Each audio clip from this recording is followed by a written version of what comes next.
ఉంటారు, మీ అందరికీ తెలుసు. ఆమె భర్త ఏదో దుబాయ్లో పనిచేస్తాడట. ఆ దుబాయ్లో వాడు పనిచేసే రూపాయలని పంపిస్తే ఈమె ఏం చేసింది, ఈ భార్యలను విడిచిపెట్టి దుబాయ్కి పోయేటోని అక్కడనే తన్నాలే బాగా. ఎందుకురా పోరగాళ్ళని విడిచిపెట్టి పెళ్ళాలను విడిచిపెట్టి ఎవరిని బతుకు బాగు చేస్తానని సంపాదిస్తామని పోతానరా, మీరు అక్కడ రూపాయలు సంపాదించుకొచ్చి ఇక్కడైతే ఇది రాజభోగాలు ఎలా పట్టే.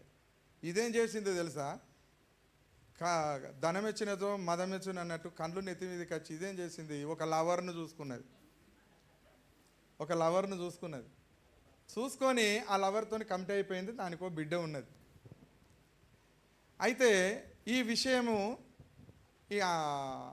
వాళ్ళకు మీడియా వాళ్ళకు తెలిసి మరి ఈమె ఎందుకు పోయిందో తెలుసా, ఈమెనే పోయింది వెళ్ళి, నా భర్త దుబాయ్లో ఉంటాడమ్మా, నాకు కొడుకున్నాడు, నా భర్త నన్ను మంచిగా చూసుకుంటలేడు, మరి దూరాన్ని ఉన్నాడు, మరి నాకు లవర్ ఉన్నాడు కనుక నేను లవర్తో ఉంటున్నా, మరి ఆయన ఆస్తి కావాలి నాకు, ఆయన ఇల్లు కావాలి నాకు అని చెప్పేసి వాళ్ళకి అడిగింది. ఈ కథ అంత ఎట్లనో ఉన్నదని చెప్పేసి వాళ్ళు వీనికి తెలియకుండా వాణ్ణి పిలిపించారు దుబాయ్ నుండి. పిలిపించిన తర్వాత ఆయన అడుగుతాడు, నేరుగా ఆ ప్రోగ్రామ్కి వచ్చి అడుగుతాడు, అయ్యయ్యో నువ్వెందుకు వచ్చినవే భార్యమ్మని ఇక్కడికి అని. అంటే ఎందుకు వచ్చిందో ఆమె చెప్పేది మేము చెప్తావు, నువ్వు కూర్చో అని అలా కూర్చుండబెడతారు. కూర్చుండబెట్టిన తర్వాత అమ్మ నీకేం కావాలి అడగంటే ఏమంటే తెలుసా, నా భర్త ఆస్తిలో నాకు భాగం కావాలి, భాగం కాదు నా భర్త ఆస్తి కావాలి, నా భర్త ఇల్లు నాకు కావాలి అని అలాని అడుగుతుంది. అడిగితే వాళ్ళంటారు, మరి నీకు భర్త వద్దా అంటే వాడు నాకు వద్దంటుంది. నాకు భర్త వద్దు కానీ భర్త ఆస్తి నాకు కావాలి, భర్త ఇల్లు కావాలి. మరి అమ్మ మరి భర్త ఆస్తి భర్త ఇల్లు నీకే ఉంటుంది, మరి నీ భర్తతో ఉంటావు అంటే నేను భర్తతో ఉండా. ఎవరితో ఉంటావు? నా లవర్తో ఉంటా, నా లవర్తో ఉంటా అంటది. మరి నీ లవర్తో ఉంటే మరి నీ భర్త ఆస్తి ఎందుకు వస్తుందని ఆ లాయర్ను డాక్టర్ అడుగుతా ఉంటుంది. మరి మేము ఎట్లా బతకాలి? మేము బతకాలి కదా, ఎవరితోని?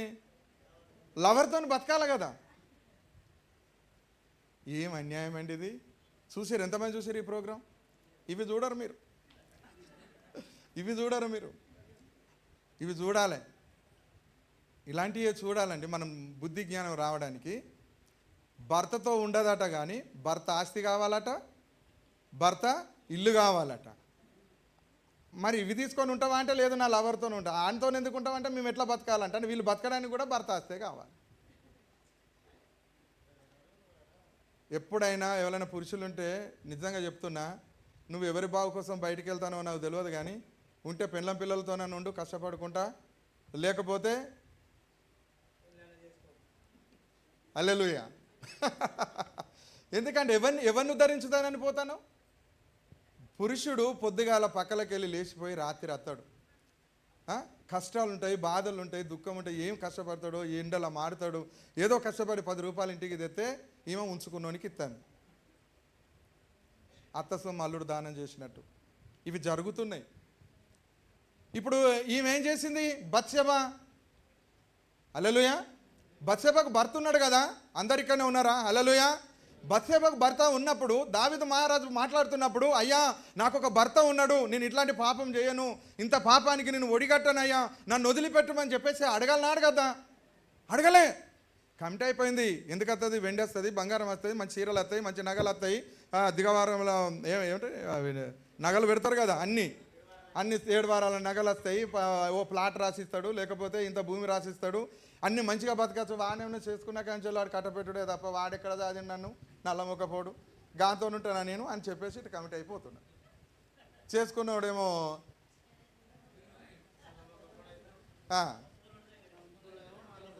అయిపోయిందా? ఎంత అన్యాయము. సరే, ఒకటి ఎప్పుడైతే కమిట్ బుద్ధిపూర్వకముగా తను చెడిపోవడమే కాక రాజును కూడా చెడగొట్టినట్టు మనం ఇక్కడ చూస్తున్నాం. ఓకే, అయిపోయింది. ఇప్పుడు అయిపోయిన తర్వాత తన భర్తను ఏం చేశాడు? దావీదు చంపించాడు. మీకు తెలుసా, ఒక స్త్రీ ఒక పురుషుని ఉంచుకుంటే రెండు మర్డర్లు జరుగుతాయి. ఒకటి ఈమెనన్నా చంపుతారు, లేకపోతే ఆమెనన్నా వాడిని చంపుతుంది. ఇవి 2 జరుగుతాయి. ఉంచుకున్నోనన్నా చంపుతుంది, చేసుకున్న మొగన్నన్నా చంపుతుంది. ఈ రెండిట్లో ఎవరినన్నా చంపుతుంది. అంటే మనము భార్యలను బాగా నమ్ముతాం. అయ్యో నా భార్య నా సొంతం, నా మొగ నాకే సొంతం అన్నట్టు మనం నమ్మిపోతాము. మనం పనికి పోతే వాళ్ళు ఇంకో పనికి తయారవుతారు. కొంతమంది సేవకులం ఉంటాము, ఏగి లేస్తే సేవకులమే. ఏగి లేస్తే ఆడ ప్రార్థన పోవాలి, ఈడ ప్రార్థన పోవాలి, ఇక్కడికి ప్రార్థన పోవాలి, అక్కడికి ప్రార్థన పోవాలి. ఆడు ఇల్లును పట్టుకోడు, పోరగాళ్ళను పట్టుకోడు, ఇంట్లో ఏమున్నది పట్టుకోడు, ఏం తెచ్చేది చూడడు, కథం వెళ్ళిపోతూ ఉంటాడు. ఈ అయ్యగారి పైన అయ్యగారు చూసుకుంటే అమ్మగారి పైన అమ్మగారు చూసుకుంటారు. ఇలాంటివి చాలా జరుగుతున్నాయి. సంఘంలో చెప్పరు కానీ సంఘంలోనే మనకు విశ్వాసులు, మనకు వాళ్ళే అన్నీ నేర్పించే జ్ఞానవంతులు అందరూ అవి మన కళ్ళ ముందు జరుగుతూ ఉంటాయి. మన ఇంట్లో ఏం జరుగుతుందో తెలుసా? మన ఇంట్లో మనకేం జరుగుతుందో తెలుసా? మనం ఖండిస్తున్నామా? లేదు. అందుకని నేను ఒక మాట ఏం చెప్తున్నానంటే, సంపాదన ముఖ్యమే కానీ భార్య పిల్లలను విడిచిపెట్టి వెళ్ళకు. నువ్వు నీ భార్య నీ పిల్లలతో వెళ్ళి సంపాదించుకో. ఇద్దరు కష్టపడి తప్ప నువ్వు సంపాదించకొచ్చి నేను కూర్చుండబెట్టి పెడతా అంటే దాని కళ్ళు నెత్తి మీదకి వస్తాయి. అర్థమైందా? అంగన్వాడి కట్టం చేసేటోళ్ళకు తెలుస్తుంది ఇక కష్టపడితే 10 రూపాయలు ఎట్లా వస్తాయని. లేకపోతే ఇంట్లో కూర్చుండ పెడితే వాడు పొద్దంతా కష్టపడి 1000 రూపాయలు తెస్తే ఈమె తినడానికి, ఇంట్లో చేయడానికి ఆమె అయ్యగారి సంపాదన అమ్మగారి పశువులకు అయినట్టు వయారాలకు దానికి దీనికే అన్నీ వస్తాయి. మళ్ళీ ఇక తెల్లారితే మళ్ళీ ఉన్నది, మళ్ళీ వీడి పని కురకాలి. అదే ఇద్దరం పనికి పోదాంపా, పైసా ఖర్చు పెడతావా? నువ్వు పెడతావా? హల్లెలూయా. మీరు కష్టపడకపోతే దాని విలువ తెలియదు. ఇక్కడ బత్షెబ తన భర్త సంపాదించే అటువంటి విషయంలో కూడా, తన భర్త తన దగ్గర లేనటువంటి విషయంలో కూడా అదొక బలమైన కారణం కావచ్చు తను లొంగిపోవడానికి. అందుకే భర్తలు దగ్గర లేకపోతే భార్యలు ఒకవేళ వేరే పురుషునికి లొంగిపోతే వాళ్ళది తప్పు కాకపోవచ్చు, ఒకవేళ వాళ్ళ బలహీనత కారణం కావచ్చు. అలా తెలిసినా కూడా మన సంసారాలు నాశనము చేసుకోవద్దు. కానీ ఒకటి మాత్రం నిజం, నేను మీ కళ్ళ ముందుకి ఇంకొకటి నేను తీసుకొని వస్తున్నా. ఒక ఆమె ఏం చేస్తుందంటే, దేవునికి స్తోత్రం, హల్లెలూయా, భార్య భర్తలు ఇద్దరు మంచి భార్య భర్తలండి, మంచి నమ్మకమైన వాళ్ళు ఏం చేశారో తెలుసా? పెళ్ళి అయిన తర్వాత మీరు కొన్ని తప్పులు చేస్తారు. ఏంటంటే పెళ్ళి కాకముందు ఈ అమ్మాయి ఎవరినో ప్రేమిస్తుంది, ఈ అబ్బాయి ఎవరినో ప్రేమిస్తారు.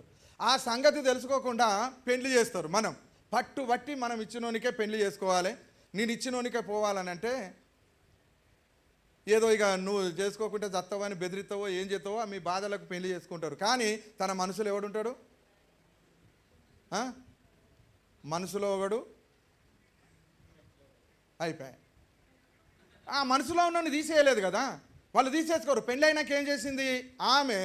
పాత ప్రియునికి ఫోన్ చేసి వాణ్ణి విలిపించుకొని ఇంట్లో మంచం కాదు అది కర్టన్స్ ఆటుకు ఉంచుకొని వాణ్ణి నైట్ భర్తను విలిపించి మంచిగా డ్రింక్ చేయించి ఇద్దరు కలిసి మెత్తం వాని మూతి మీద పెట్టి మోసం మరకుండా చేసి వాడిని చంపేసి తెల్లం దాకా ఫోన్ మాట్లాడుకుంటూ కూర్చున్నది అమ్మగారు. శవం పక్కన కూర్చొని ఫోన్ మాట్లాడుతాను దర్జాగా. వాడిని చంపి అక్కడ పెట్టి, ఎందుకు? వీడు నాకు అవసరం లేదు. అవునా? ఇష్టం లేనికి ఇచ్చి పెళ్ళిళ్ళు చేయకండి. సత్యజావని ఆంతోనే భిక్షం ఎత్తుకుంటుందా? లేకపోతే అరవకట్టం చేసి బతుకుతుందా? ఏ గంగలన్నా దునుకుపో అట్లా ఇచ్చి పాడు చేయరు. కానీ అద్దు బిడ్డ నువ్వు మంచిగా బతుకుతావు, ఇట్లా బతుకుతావు అని చెప్తే ఆని నాశనం చేస్తుంది, రేపు నిన్ను నాశనం చేస్తుంది, అని నాశనం అయిపోతుంది. ఇలాంటి పరిస్థితులు వస్తాయి, తొందరపడకండి. హల్లెలూయా.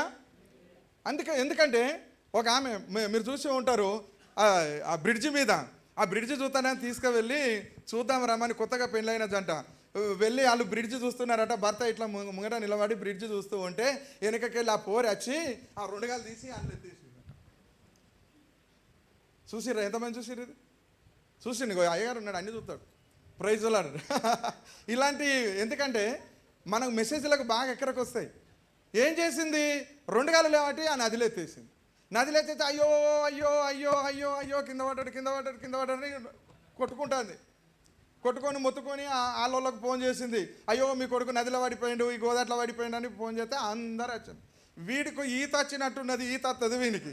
వీడు ఈత కొట్టుకుంటా ఏం చేసిండు?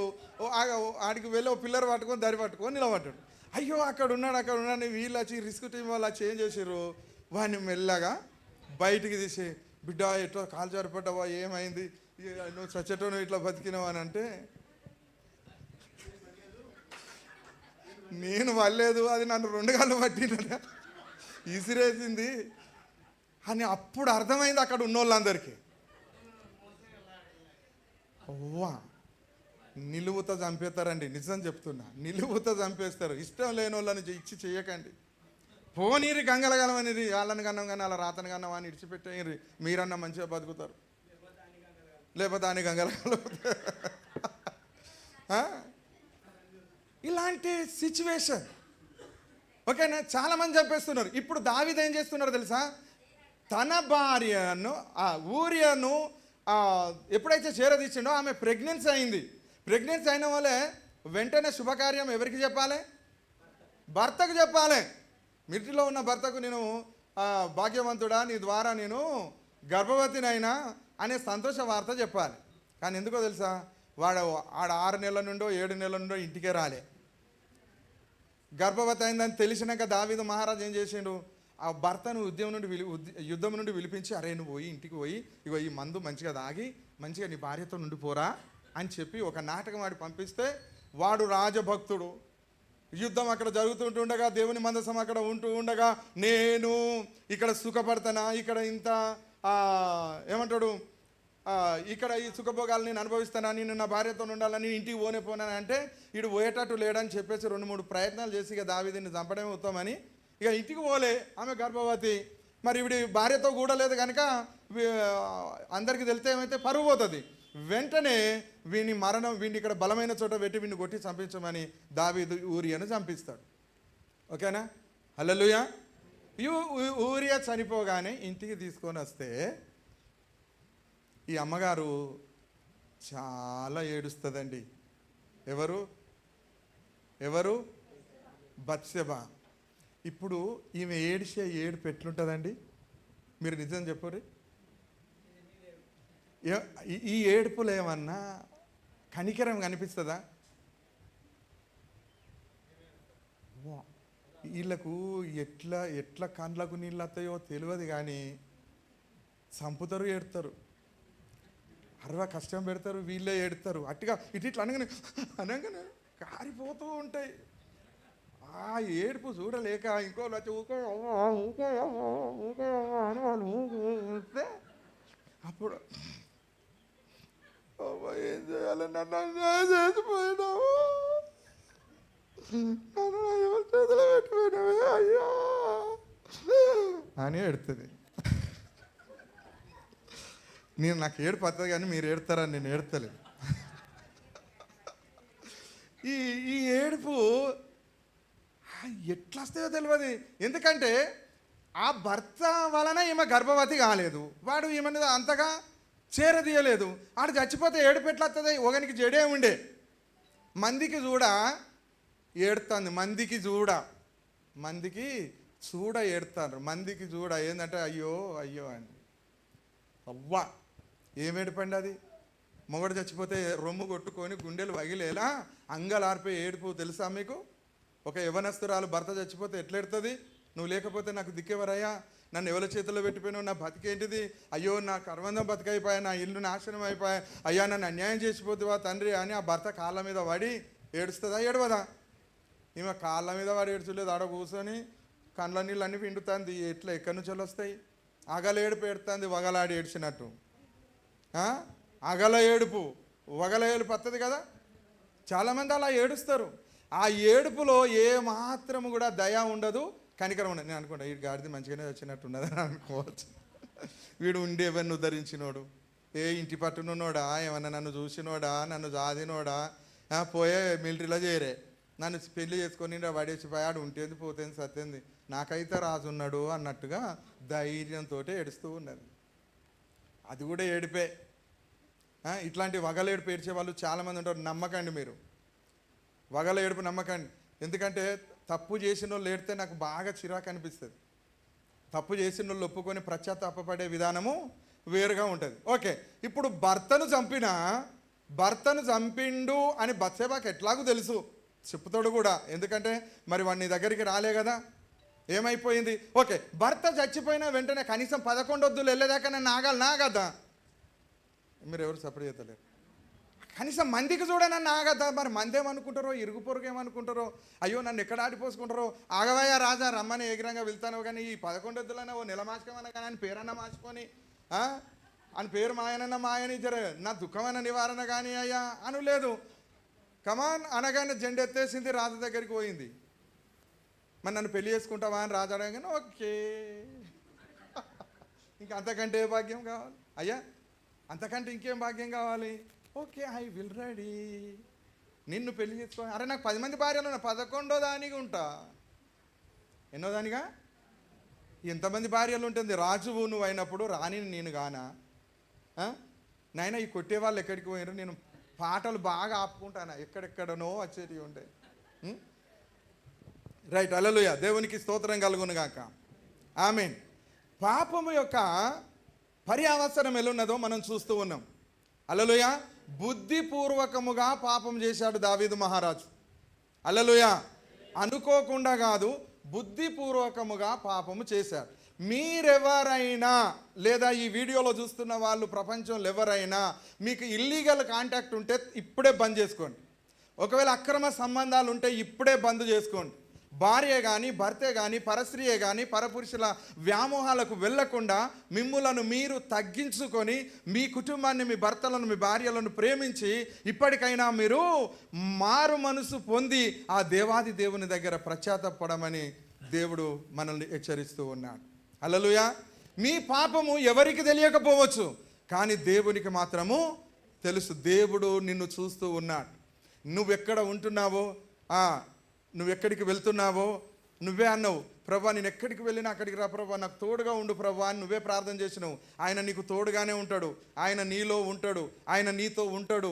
నువ్వేం చేస్తానవో చూస్తాడు, నువ్వేం మాట్లాడుతానవో చూస్తాడు, నువ్వు ఎక్కడ ఏ పరిస్థితులు ఎలా ఉంటానవో చూస్తాడు. నీ సరసాలు చూస్తాడు, నీ సరసోక్తులు చూస్తాడు, నీ అచ్చికాలు నీ బుచ్చికాలు చూస్తాడు, నీ ఆయిపాయి మాటలు చూస్తాడు, నీ ఉండే విధానాన్ని చూస్తాడు, అన్నీ చూస్తాడు నిన్ను. ఆయన కన్ను మరుగై ఉండలేదు, నిన్ను తేటగా చూస్తూ ఉన్నాడు. హల్లెలూయా. పాపం చేసినంత ఇప్పుడు దావీదు ఎంత సంతోషంగా ఉన్నాడండి? ఎంత సంతోషంగా ఉన్నాడు? అయ్యో చెప్పరా, సంతోషంగా ఉన్నాడా లేడా? అరే దేవునికి స్తోత్రం, హల్లెలూయా. సంతోషంగా ఉన్నాడా లేడా? అరే ఆనందంగా ఉన్నాడు. ఒక అందమైన భార్య నాకు దొరికింది అని. అసలు ఈ ఒకని భార్యను ఒకడు ఎట్లుంచుకుంటాడండి? సిగ్గు అనిపించదా? అసలు రోత అనిపించదా? అనిపించదా? పోనీ ఒకడు ఎంగిలి చేసిన దాన్ని ఇంకొకడు ఎలా తింటాడు?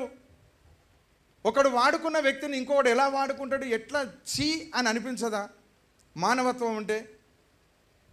ఒక పతివ్రత ఏం చేసిందట, ఒక మంచి ఇల్లాలు, ఒక అందమైన స్త్రీ, బత్షెబ లాంటి అందమైన స్త్రీ అనుకోండి. అయితే ఒకసారి రాజు అట తొవ్వంటి వెళ్తూ ఉంటే ఈ అందమైన స్త్రీ తన భర్తకు అన్నం పెడుతూ కనిపించిందట. కనిపించిన వాళ్ళు ఈ రాజు కన్నా ఆమె మీద పడ్డది. ఎట్లాగైనా సరే ఈమె నాకు భార్య కావాలి, ఈమె నాకు కావాలి, లేకపోతే ఈమెతో నేను ఒక్కరోజైనా శయనించాలి, ఎలాగైనా మంచిదే అని ఆమె ఇంటికి సరాసరి రాజు పోతాడు. రాజు పోయి ఆమెను పిలుస్తాడు. పిలిచిన తర్వాత అమ్మ నువ్వు ఇంత అందంగా ఉన్నావు, ఇంత సౌందర్యవంతురాలు, నువ్వు నాకు కావాలి, నువ్వు నాతో శయనించాలని చెప్పేసి అన్నప్పుడు ఆమె జర మర్యాదస్తురాలు, మానవత్వము ఉన్నటువంటి మానురాలు కనుక, అయ్యా సరే మంచిది, మీరు రాజా కదా, మీరు ఇక్కడ ఉండండి, ఈ మంచినీళ్ళు అయితే మీరు తాగండి, నా భర్త అన్నం తింటున్నాడు, అన్నం తిన్న తర్వాత నా భర్త బయటికి వెళ్తాడు, అప్పుడు నేను మీతోని మాట్లాడతా, మీరు కోరుకున్నట్టే నేను చేస్తా రాజా అంటది. రాజు తలుచుకుంటే దెబ్బలో కొదవా? ఏదైనా చేయొచ్చు రాజు, వాళ్ళను కూడా శాసించవచ్చు. అలాంటిది ఏమన్నది, నువ్వు కూర్చో, నేను తర్వాత నువ్వు మన ఇద్దరం మాట్లాడుకుందామని చెప్పి నా భర్తకు ముందుగా అన్నం తినని అని చెప్పేసి అంటది. తన భర్త అన్నం తినేదాకా ఆనే ఉంటాడు, రాజు కూడా ఉంటాడు, ఆమె కూడా ఉంటుంది. భర్త అన్నం తిని బయటికి వెళ్ళిపోతాడు. బయటికి వెళ్ళిపోయిన తర్వాత ఆమె రాజును పిలుస్తుంది. రాజా మీరు రండి అని పిలిచి తన భర్త ఏ విస్తారాకులోనైతే అన్నం తిన్నాడో ఆ విస్తారాకులో ఆడ కూర్చుండబెట్టి ఆ ఎంగిలి విస్తారాకులోనే ఈమె భోజనం తీసుకొచ్చి ఆ విస్తారాకులో పెడుతుంది. అప్పుడు అంటది, రాజా ఈ ఆహారాన్ని మీరు తినండి అంటే రాజు కోపం వస్తుంది. అంటే నీ భర్త ఎంగిలి చేసిన దాన్ని నేను తినాలా? వాడు తిన్న ప్లేట్లో నేను తినాలా, వాని ఎంగిల్ నేను తినాలా అని రాజు కోపంతో అన్నప్పుడు ఆమె ఒక మాట చెప్తే, రాజా మరి నా భర్త తిన్న విస్తారాకునే నువ్వు ఇంత అసహించుకుంటే, మరి నా భర్త నన్ను ఇష్టం వచ్చినట్టు వాడుకున్నాడు, నా భర్తతో నేను కాపురం చేసిన, నా భర్త నన్ను ఎంగిలి చేసిండు కదా, నువ్వు నన్నెట్లా ఆశిస్తున్నావు అని ఆ రాజుతో మాట్లాడింది.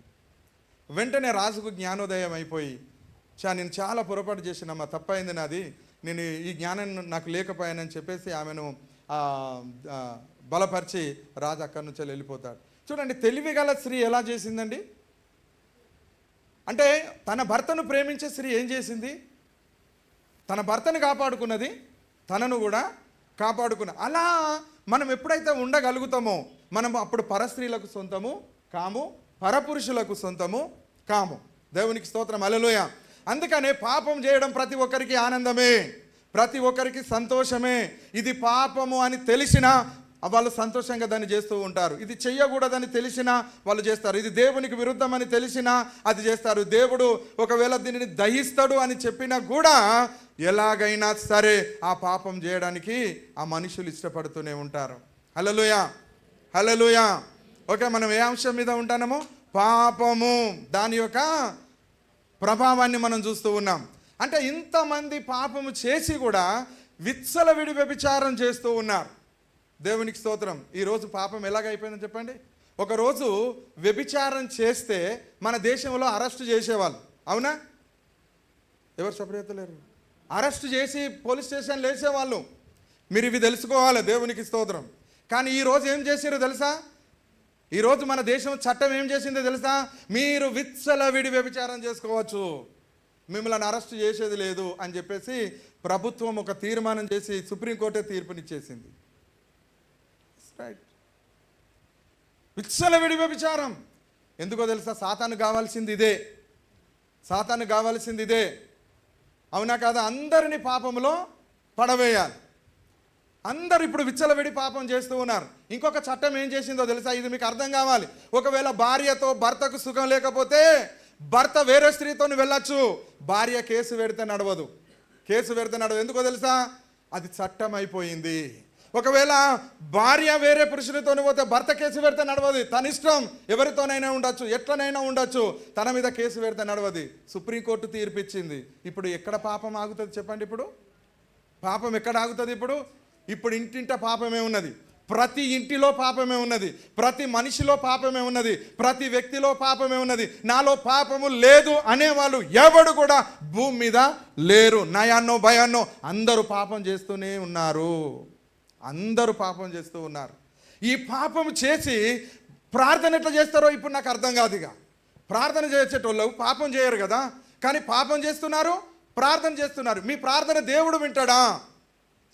దేవుడు వింటాడా? పాపం చేసి ప్రార్థన చేస్తే దేవుడు వింటాడా? వింటాడా? పోనీ ఉపవాసం ఉండి ప్రార్థన చేద్దాం, వింటాడా? ఎవరు సపరేత లేరు, వినడా? ఉపవాసం ఉండి ప్రార్థన చేసిన, ఉపవాసం ఉంటే కూడా వినడా? అంత కఠినాత్ముడా దేవుడు? వినడా? అవలారా అయ్యలారా వింటాడా? వినడా? వినడా? వినడు. పాపం చేసినోడు ప్రార్థన చేస్తే ఎట్లుంటాడండి? మరి ఇప్పుడు మీరందరూ ప్రార్థన చేస్తే ఎట్లుంటాడు? ఎట్లుంటాడు? వినడు. అందుకే మన బతుకులు ఇలా ఉన్నాయి, అందుకే మనం ఇట్లున్నాం. లేకపోతే ఎక్కడో ఉండేటోళ్ళం మనం. హల్లెలూయా, ఎక్కడో ఉండేటోళ్ళం. అంటే ఇంకా మనం ఆ పాప బీజంలోనే ఉన్నాం, ఆ పాప ఊబిలోనే ఇంకా మనము ఉన్నాం. అయితే ఇప్పుడు ఏం చేసిండో తెలుసా? ఇప్పటి వరకు పాపం మంచిగా చేశాడు దావీదు మహారాజు. బత్షెబ కూడా మంచిగా పాపం చేసింది. ఇది విన్న వాళ్ళందరూ కూడా నిజంగా ఇంత బాగుంటుందా పాపము? రైట్, బాగుంటుంది. అందరూ స్త్రీలకు స్త్రీలే పాపం చేస్తున్నారు, పురుషులకు పురుషులే పాపం చేస్తున్నారు. మొన్న ఒక కేసు వచ్చింది, ఆడోళ్ళం పెళ్లి చేసుకుంటే తప్పేంటి? తప్పేంటి? వాళ్ళిద్దరు పెళ్లి చేసుకున్నారు, ఇద్దరు స్త్రీలు పెళ్లి చేసుకున్నారు, దానికి చట్టం అనుమతించింది, సుప్రీంకోర్టు తీర్పిచ్చింది. ఎస్, యు ఆర్ రైట్, మీరు పెళ్లి చేసుకొని హాయిగా కలిసి జీవించవచ్చు. ఇప్పుడు ఆడోళ్ళు పెళ్లి చేసుకోవచ్చా? తర్వాత ఇంకో కేసు వచ్చింది, మొగోళ్ళు ఇద్దరు పెళ్లి చేసుకున్నారు, ఇద్దరు పెళ్లి చేసుకున్నారు. మేమిద్దరు పెళ్లి చేసుకోవడం తప్పు అని ఎవరైనా వాదిస్తే సుప్రీంకోర్టు ఏం తీర్పిచ్చింది తెలుసా? మొగోళ్ళు కూడా పెళ్లి చేసుకోవచ్చు, మీ ఇష్టమయ్యా పెళ్లి చేసుకోండి, మీరు కలిసి జీవించుర్రి, మీకు మాకు కావాల్సింది ఏంటంటే మీరు కలిసి జీవించాలి. ఇప్పుడు ఆడోళ్ళ అవసరత మొగోళ్ళకు లేదు, మొగోళ్ళ అవసరత అయిపోయాయి. ఎక్కడికి పోతుంది ఈ లోకం? నాశనానికి పోతుంది, నాశనం అయిపోతుందండి. దేవునికి స్తోత్రం, హల్లెలూయా. అయిపోయిందా? Praise the lord. రైట్, దేవునికి స్తోత్రం. నాశనం. ఇప్పుడు నేను లోకంలో జరుగుతున్నది చెప్తున్నా, మీకు ఇవన్నీ తెలివని కాదు కానీ తెలుసు, మీరు తెలియనట్టు కూర్చున్నారు కానీ ఇవన్నీ జరుగుతున్నాయి. ఇప్పుడు స్త్రీలు పెళ్లి చేసుకుంటారు, పురుషులు పెళ్లి చేసుకుంటున్నారు. ఎవరి ఇష్టానుసారంగా వాళ్ళు బతుకుతారు. ఎవరిని ఏమనేది అంటే తోడుకలు తీస్తారు పోలీసులు. కేసులు లేవు. నా భార్య పలానోతో అక్రమ సంబంధం పెట్టుకున్నాయంటే నువ్వేం మనిషివిరా, నువ్వు మంచిగా నువ్వైతే అదెందుకు పెట్టుకుంటుంది? నువ్వు గట్టిగా నువ్వైతే అదెందుకు పెట్టుకుంటుందిరా? నువ్వు సపరేట్గా ఒక యజమానం పోతుంది, మళ్ళీ కేసు కానీ వచ్చినామని పోలీసు వాళ్ళు 4 దులిపి పంపిస్తారు ఇంటికే. కౌన్సిలింగ్ కూడా లేదు ఈ మధ్యలో. అంతకుముందే కూర్చుంటే అమ్మ నువ్వు ఇట్లా చేసుడు తప్ప కదా అంటే ఏం తప్పయా? వాడు ఎందుకు అక్కడ రానంతో ఏముండాలి? నాకు ఇష్టమైన బట్ట కట్టుకోవద్దు, నాకు ఇష్టమైన తిండి తినద్దు అని అంటే మరి నేనేం చేయాలని బతికేందుకు? అవ్వా మనం ఎలాంటి లోకంలో బతుకుతున్నాం? పాపపు లోకములో బతుకుతున్నాం. ఈ పాపం అనేది మీరు అనుకుంటున్నారా మాలో లేదు అని అనుకుంటున్నారా? అట్లా అనుకోకండి. అలా ఉన్నదనే దేవుడు చూపెడుతున్నాడు. మా పక్క పొంటి వాళ్ళు ఇంట్లో లేదు అని అనుకోకూడదు, లేదని అనుకోక. అంతటా పాపం ఉన్నది. పాపము లేని స్థలం ఇప్పుడు భూమి మీద లేదు. ప్రతి స్థలంలో పాపం ఉన్నది. మనోళ్ళు గుడికి పోయినప్పుడట ఒక ఇద్దరు యవనస్తులట గుడి సాటుకు పోయి మాట్లాడుకుంటారట. అయ్యగారు కంట్లో పడ్డది, ఏమమ్మా మీరు ఏం మాట్లాడుకుంటానంటే మేమిద్దరం ప్రేమించుకుంటాను కానీ మా వాళ్ళు పెళ్లి చేయని అంటాను. అయ్యగారు నువ్వు చేస్తావా అని అడిగిందట. అరే గుడికి వచ్చేది పెళ్లి చేసుకోవడానికి, ప్రేమించడానికా, దేవుణ్ణి ఆరాధించడానికా?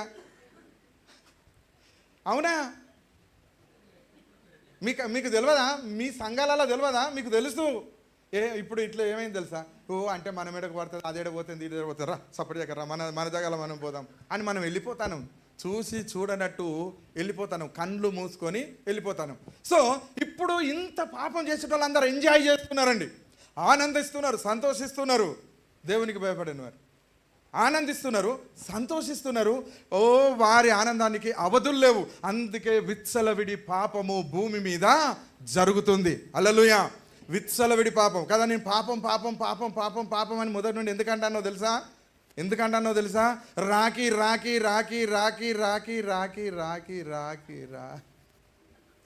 దాన్ని శుద్ధి చేసి కొంచెం దాన్ని కొంచెం తేటగా కనువిప్పగలి. ఇక్కడ ఉన్న వాళ్ళన్నా పరిశుద్ధులుగా మారాలని దేవుడు నాకు చెప్తూ ఉన్నాడు. హల్లెలూయా. ఈరోజు ఇక్కడ ఉన్న వాళ్ళు పాపం చేయరండి, నేను చెప్తున్నా. చెయ్యరు, మీరు ఇక జీవితంలో కూడా చేయరు. ఎందుకు చేయరో చెప్తా నేను. హల్లెలూయా. ఒకసారి ఈ పాట వినండి, ఒకసారి ఈ పాట చూడండి. ఇది చూసినాక కొన్ని నిమిషాలలో నేను దీన్ని క్లోజ్ చేస్తా. లంచ్ టైం అవుతుంది. సో మీ అందరికీ మంచి భోజన పదార్థములు ఉన్నవి. మీరు భుజించి మరలా హాయిగా దేవుణ్ణి ఆరాధించడానికి సిద్ధపడండి. హల్లెలూయా. ఓకే. పాపము దాని యొక్క పరిపక్వత విస్తరిస్తూ ఉన్న కొలది ప్రజలందరూ పాపం వైపు మొగ్గుతున్నారు. అందుకే దేవుంది విశాలమైన మార్గమా, ఇరుకు మార్గమా? యేసుప్రభు ఒక మాట చెప్పాడు, మీరు ఇరుకు మార్గమున ఇరుకు మార్గంలో పోవాలి తప్ప విశాలమైన మార్గంలో వెళ్ళడానికి మీరు ప్రయత్నం చేస్తే మీరు తప్పకుండా నాశనానికి వెళుతారు. రైట్. ఇప్పుడు పాపం చేసిన దావీదు ప్రార్థన చేస్తున్నాడు. ఏమైందో తెలుసా? వెంటనే నాతాను ప్రవక్తను దేవుడు దావీదు దగ్గరికి పంపించి చెప్పాడు, నీవు ఇంత గొప్ప పాపము కట్టుకున్నావు కనుక నీ బిడ్డ బ్రతకడు, నీ బిడ్డ చచ్చిపోతాడు అని చెప్పేసి దావీదు మహారాజుకు చెప్తే దావీదు మహారాజు 6 రోజులు ఉపవాసం ఉంటాడండి. హల్లెలూయా. 6 రోజులు ఉపవాసం ఆ బిడ్డను అక్కడ పెట్టుకొని ఆ బిడ్డ బ్రతకాలని 6 రోజులు కఠినమైనటువంటి ఉపవాసం ఉంటాడు. రాజ్యం సీటు మీద కూర్చోడు, సింహాసనం మీద కూర్చోడు, రాజ్యపాలన చేయడు. ఆయన ముఖంలో ఆనందం లేదు, సంతోషం లేదు. ఏడుస్తూ ప్రార్థన చేస్తూ ఉన్నాడు. 6 రోజులు ప్రార్థన చేశాడు. 7వ రోజు తన కుమారుడు చనిపోయిందండి. 6 రోజులు ఉపవాసం ఉండి ప్రార్థన చేస్తే 7వ రోజు తన కుమారుడు చనిపోయిండు. అంటే ఎందుకు ఉపవాస ప్రార్థన ద్వారా తన ఇంటిలో మేలు జరగలేదు? ఎందుకు తన కొడుకు స్వస్థపరచబడలేదు? ఎందుకు తన కొడుకు బాగు కాలేదు?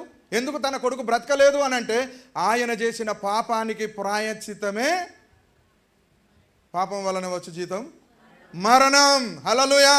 అది ఇల్లీగల్గా వచ్చింది కనుక, అది అక్రమ సంబంధంగా వచ్చింది కనుక ఆ పాపంలో పుట్టిన బిడ్డ బతికడు, చనిపోతాడంటే దావీదు బతికించుకోవడానికి ప్రయాసపడ్డాడు.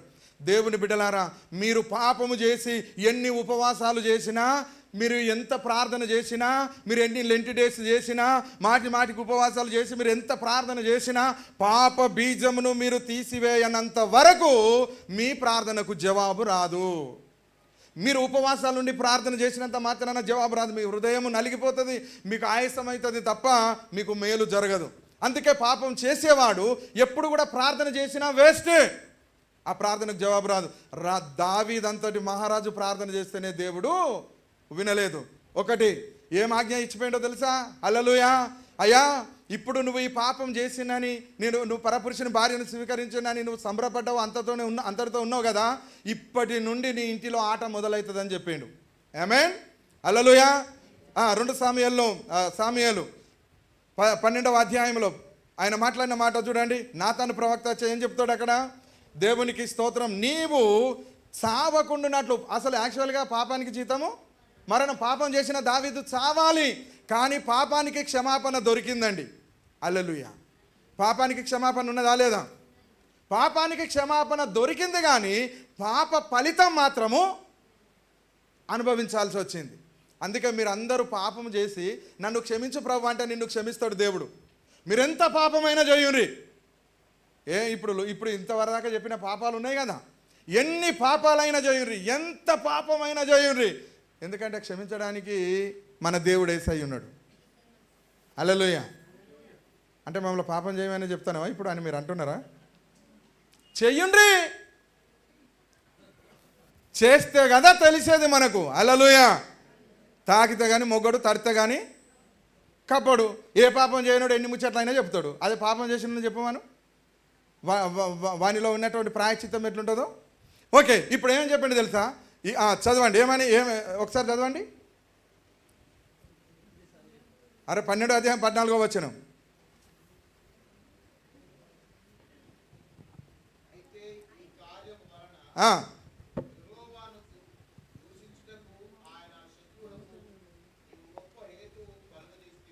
గనుక నీకు పుట్టిన బిడ్డ, నువ్వు ఇశ్రాయేలుల రాజై ఉండి చేయకూడని పని నువ్వు చేసినావు. ఒక యేసు ప్రభువును నమ్ముకున్న వ్యక్తివి, పరిశుద్ధాత్మ దేవుణ్ణి నమ్ముకున్న వ్యక్తివి, గొప్ప దేవుణ్ణి సృష్టికర్తను నమ్ముకున్న వ్యక్తివే నువ్వు పాపం చేసిన దౌర్భాగ్యురాలవు. నువ్వు ఇంత గొప్ప పాతకం కట్టుకొని హేతువు కారణమైన నీవు నీ పాపము క్షమించబడవచ్చును, కానీ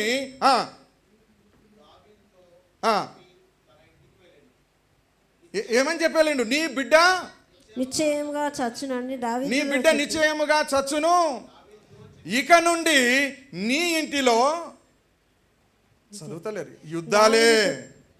ఇక నుండి నీ ఇంటిలో యుద్ధాలే. ఉన్నదా అక్కడ? లేదా? నేను రాసుకోలేదా? దేవునికి స్తోత్రం కలుగును గాక. ఆమేన్. 2:15 ఏమున్నది? గనుక నీకు పుట్టిన బిడ్డ నిశ్చయముగా చచ్చును. నీ ఉపవాస ప్రార్థనకు లేదా నువ్వు దేవుని నమ్మినందుకు నీ పాపానికి క్షమాపణ దొరికింది, కానీ నీ బిడ్డ చచ్చిపోతాడు. ఇక నుండి నీ ఇంటిలో, హల్లెలూయా, ఇక నుండి నీ ఇంటిలో యుద్ధాలే అన్నాడు. యుద్ధాలే. ప్రియమైన దేవుని బిడ్డలారా, ఎవరైతే పాపం చేస్తున్నారో, క్షమించమంటే యేసుప్రభు క్షమిస్తాడు కావచ్చు, పరిశుద్ధాత్మ దేవుడు క్షమిస్తాడు కావచ్చు, నీకు క్షమాపణ దొరికింది అనుకుంటావు, కానీ పాపానికి క్షమాపణ దొరికింది, కానీ ఫలితం అయితే అనుభవించాల్సిందే కదా. నీ పాపం వలన వచ్చు జీతం మరణం తప్పకుండా వస్తుంది. దావీదు చేసిన దానికి తన కొడుకు చచ్చిపోయాడు. హల్లెలూయా. 10వ వచనమా? హిత్తీయుడైన యూరియా భార్యను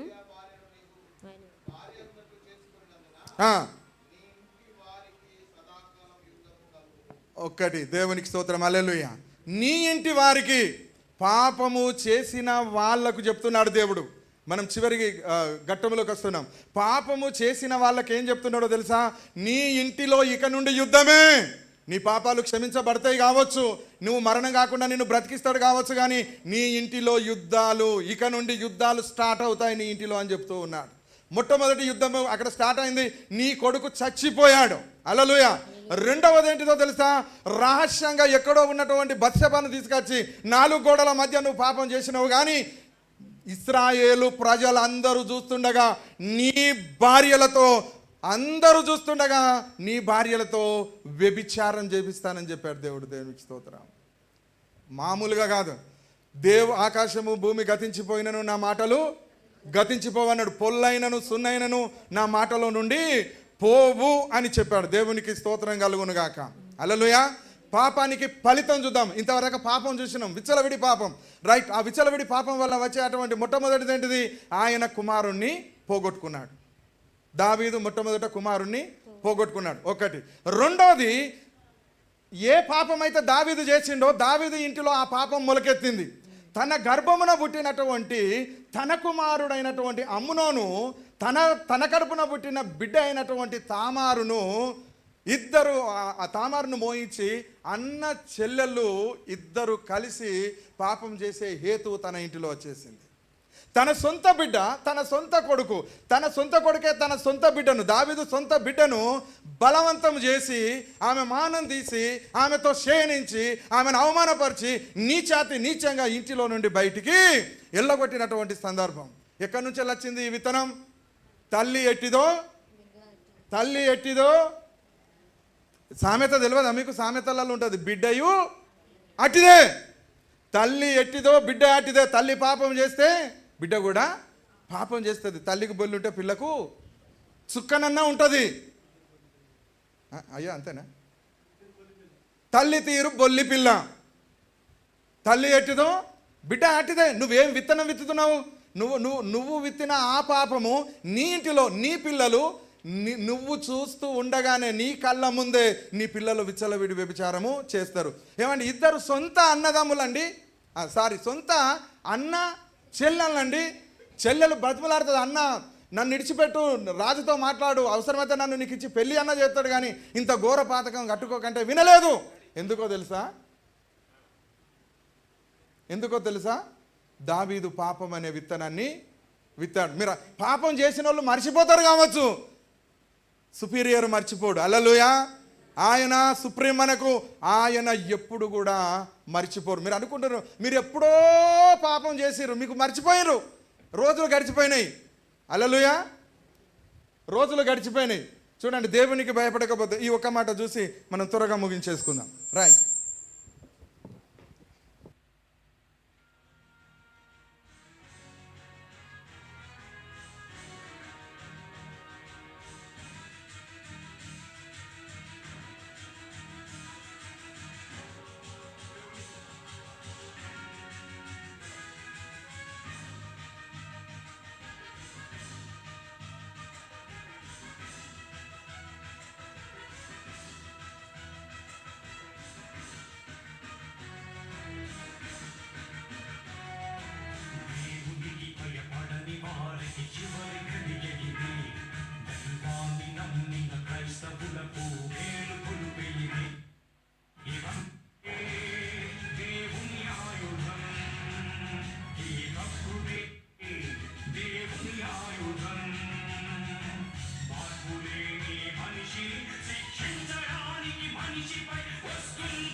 నీతిమంతులు లేకపోతే, పాపులందరూ పెరిగిపోతే మనిషిని భూమిపై ఉంచాలిరా.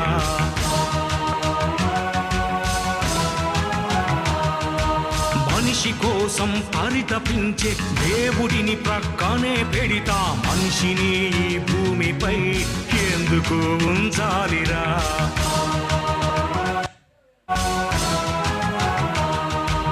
అగ్ని, నీరు, గాలి, నింగి, నేల సారం అనుభవిస్తూ సృష్టికర్తను ధిక్కరిస్తే ప్రకృతే గర్జించదా? ప్రకృతే కన్నెర్ర చేసిందా? పరమాత్ముడే ఉగ్రుడైనాడా? ఈ ప్రకృతే దేవుని ఆయుధం. నీ పాపమే దీనికి కారణం. మార్పులేని మనిషిని శిక్షించడానికి మనిషిపై వస్తుంది ఈ ప్రళయం. తన లెక్క పూర్తయినంత వరకు ఆగది ప్రళయం. మార్పు పొందు ఈ దినం, లేకపోతే తుది దినం.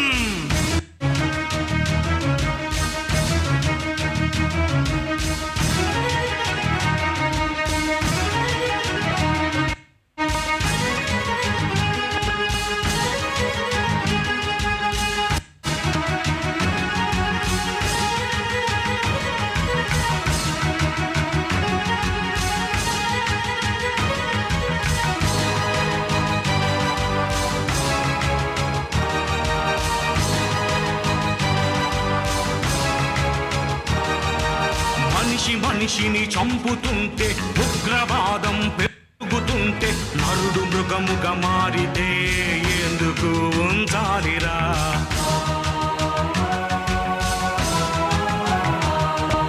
దుస్తులందరూ పెరుగుతుంటే, రక్తపాతం జరుగుతుంటే, నరుల పాపం పండితే ఎందుకు ఉంచాలిరా?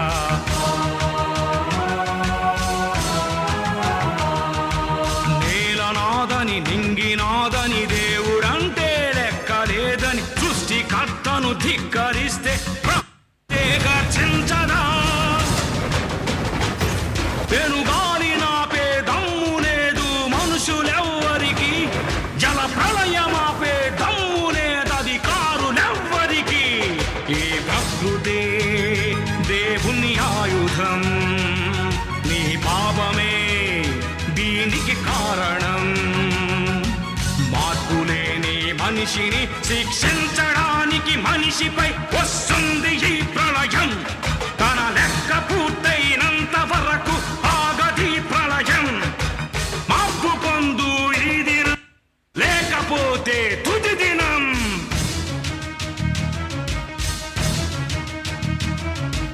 దేవునికి భయపడని వారికి చివరి ఘడియ ఇదే.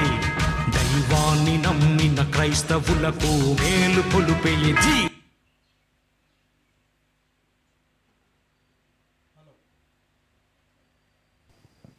హలో, ప్రైజ్ ది లార్డ్, హల్లెలూయా. పాపం చేసినటువంటి మనుషులను ఎంతకాలం ఈ భూమి మీద బ్రతకనియాలి అనేటువంటి ఆ పాటను మనం ఇప్పుడు చూసాం. హల్లెలూయా. ఎందుకు ఉంచాలి నరులను భూమి మీద? ఇంత భయంకరమైనటువంటి పాపము చేసిన వాళ్ళను. ఓకే, కొన్ని నిమిషాలలో మనము ముగించుకుందాం. ఎందుకంటే మీకు న్యాయం చేయలేకపోతున్నానేమోనని నాకు అనిపిస్తుంది. ఆమేన్. హల్లెలూయా. ఉన్నారు ఇక్కడ? ఆకలి అవుతుందా? ఏం అన్నా కానీ ఆకలి కంటే ఈ ఆకలి. ఓకే, ఎక్కడ ఆపినాం మనం?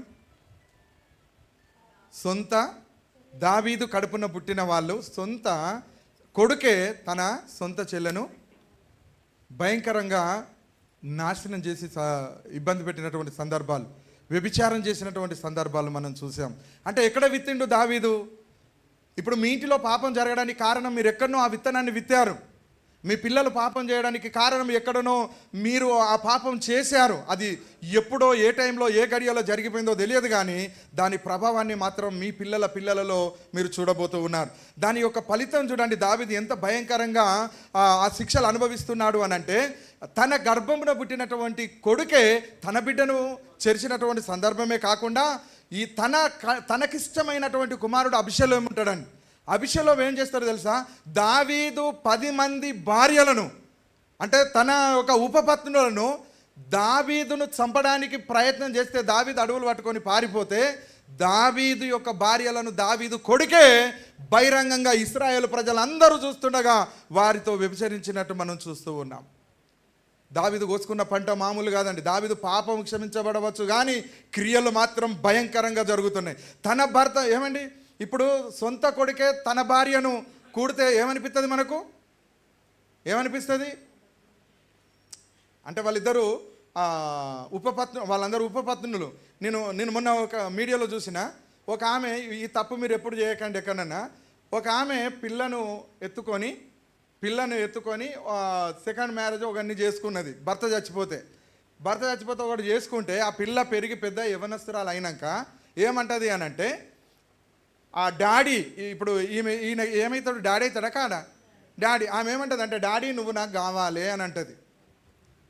డాడీ నువ్వు నాకు కావాలంటే ఆయన మంచివాడు కనుక, అమ్మ నువ్వు అట్లా అనద్దు, నిన్ను అనకపోయినా నీ తల్లి నిన్ను అన్నది, నీ తల్లికి నేను భర్తను కనుక నీకు తండ్రి లాంటి వాడిని, నీ తండ్రి స్థానంలో ఉన్నా, ఎవరైనా చూసారు ఈ వీడియో?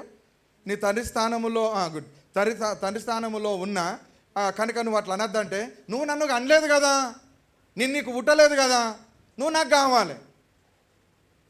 అరే నీ తండ్రిని అయితేనమ్మా, నువ్వు ఎవరివన్నాగా నువ్వు నాకు కావాలి. ఎక్కడికి ఎవరికన్నా పోయి చెప్పుకుంటే ఇజ్జతి పోతుందంటే ఏమన్నా పోని, నువ్వు నాకు కావాలి. డాడీ అని డాడీ అని అస్సలు పిలవదట. ఎందుకు? నా తల్లి నన్ను ఎత్తుకొని వచ్చింది తప్ప నువ్వు నన్ను అనలే కదా. అంటే చూడండి పాపం ఎంత భయంకరంగా మన కళ్ళ ముందు జరుగుతుందంటే, ఇవన్నీ చూస్తూ ఉంటే నాకు ఈ వాక్యం గుర్తొస్తుందండి కళ్ళ ముందు. జాగ్రత్త సుమ, మీరు జాగ్రత్త. ఎందుకంటే ఇప్పుడు పంటలు కోస్తున్నారు మీరు, మీ ప్రతి ఇళ్లలో మీకు తెలుసో తెలియకో ఇది జరుగుతున్నదని నేను అనుకుంటున్నాను. ఏ మదం వచ్చి రాజసింహాసనం మీద కూర్చొని ఏ మద అహంకారంతో బత్షెబను కూడిండో ఆ పాపం ఏమైందో తెలుసా?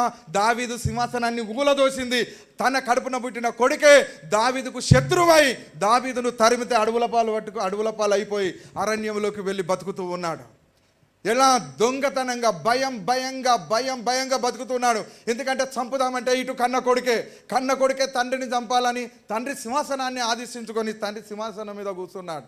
అంటే రాజరికాన్ని ఓడగొట్టుకున్నాడు. హల్లెలూయా. తన భార్యలతో తన సొంత కొడుకే వ్యభిచారం చేస్తూ ఉన్నాడు.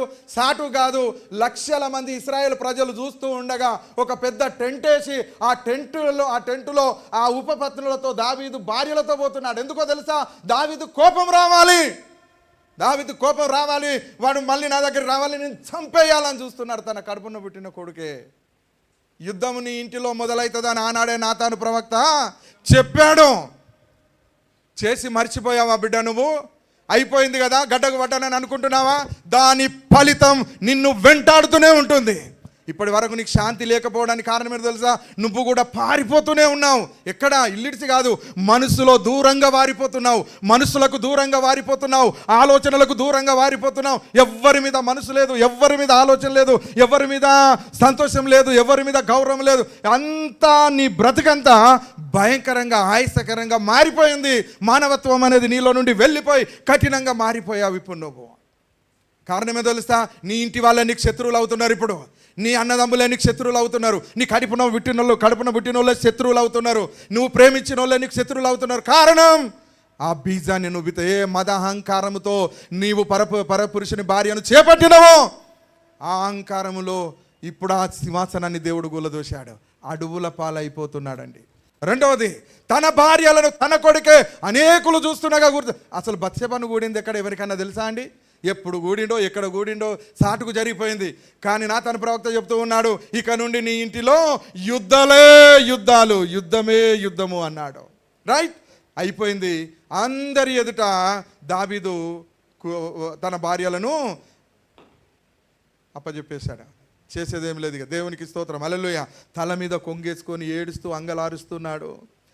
అయినప్పటికీ కూడా అబిషలోమును సంపద్దు అని వేడుకుంటూ ఉంటే తను ప్రేమించిన తనకిష్టమైన కుమారుడు అబిషలోమును వేటాడి చంపేశారండి.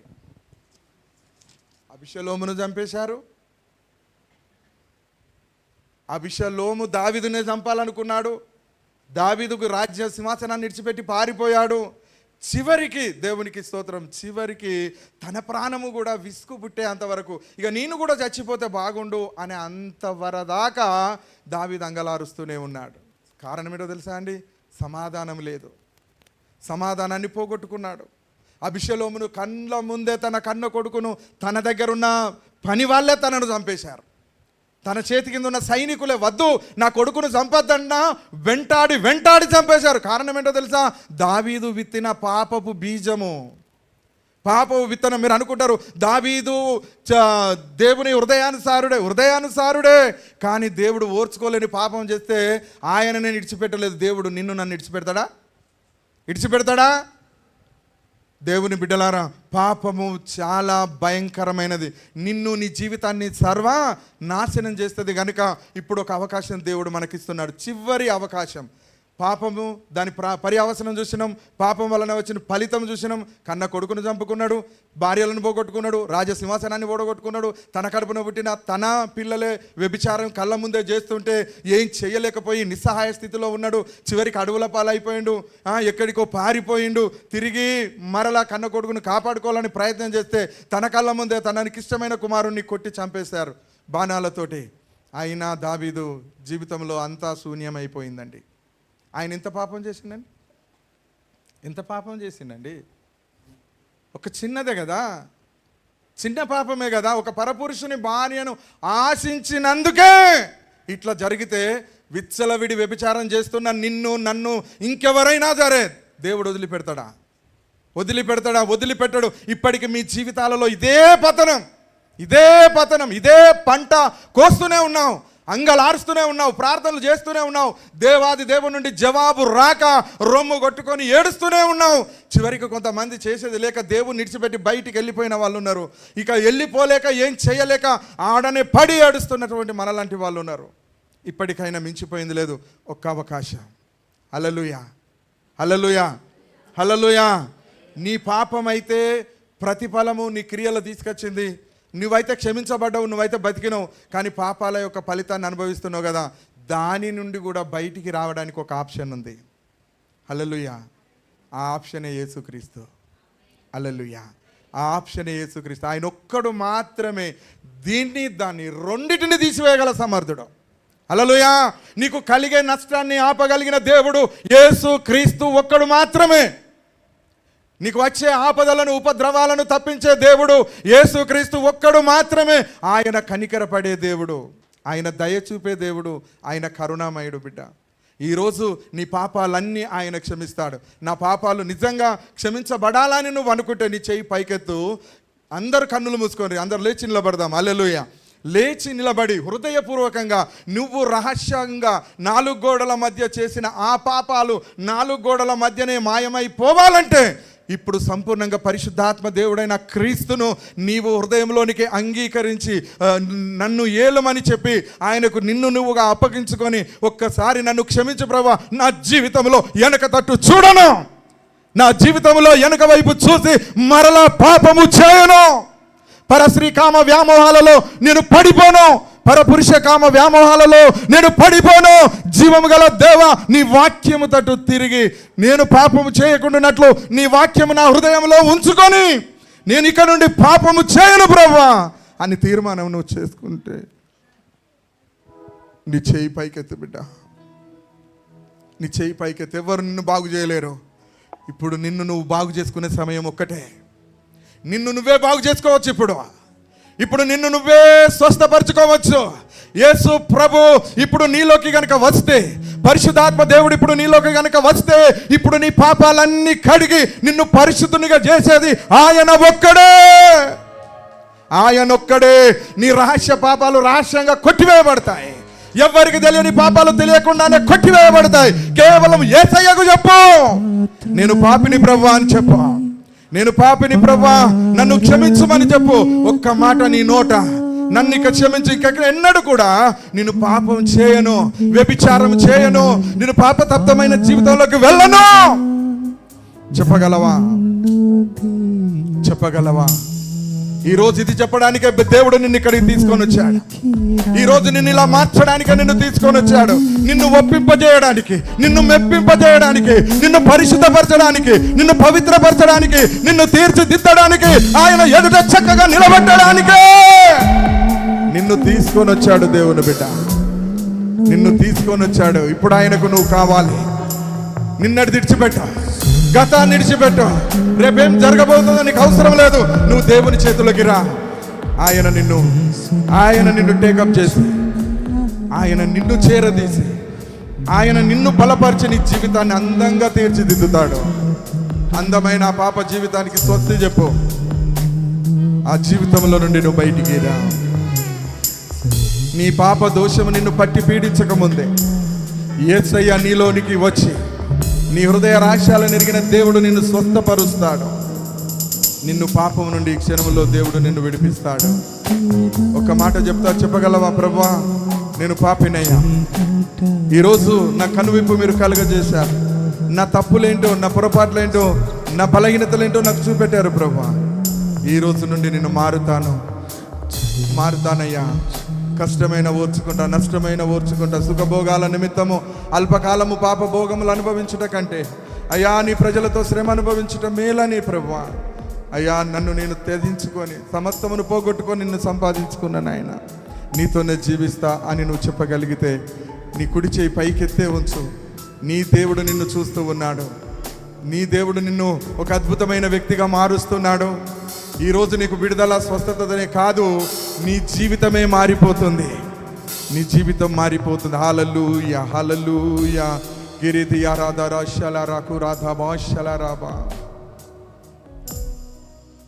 పలుమార్లు యేసయ్యా నేను పడిపోయినాను తండ్రి. దావీదు మహారాజు పడిపోయినట్టు నేను పడిపోయాను తండ్రి. లేవనెత్తినట్టు మరలా నన్ను లేవనెత్తు తండ్రి. ఎంత భయంకరమైన నరకం, పాపము అనుభవించాము. మా పిల్లలు మేము చెప్తే వింటలేరు నాయన. మా భార్య నేను చెప్తే వింటలేదయ్యా. నా భర్త నేను చెప్తే వింటలేడయ్యా. నా పిల్లలు నేను చెప్తే వింటలేరయ్యా. అయ్యా, నా మాట ఎక్కడ పారతలేదు. ఎవరు అంగీకరిస్తలేరయ్యా. నన్ను వెలివేస్తున్నారు. నేను ఒంటరి వాడను. నేను ఎవరికి అక్కరలేని దాన్ని అయిపోయానయ్యా. ఒకవేళ ఇలాంటి స్థితిలో నువ్వు ఉన్నావా? నీ తోడుగా నీ యేసయ్య ఈరోజు వస్తూ ఉన్నాడు. ఒకవేళ ఈ రాత్రి కనుక నువ్వు ఉన్నట్లయితే ఇప్పుడు నిన్ను పరిశుద్ధపరుచుకున్న దేవుడు రాత్రికి నిన్ను అభిషేకిస్తాడు. అభిషేకము కుమ్మరిస్తాడు. దేవునికి స్తోత్రం. నీ ప్రార్థన చేసిన తర్వాత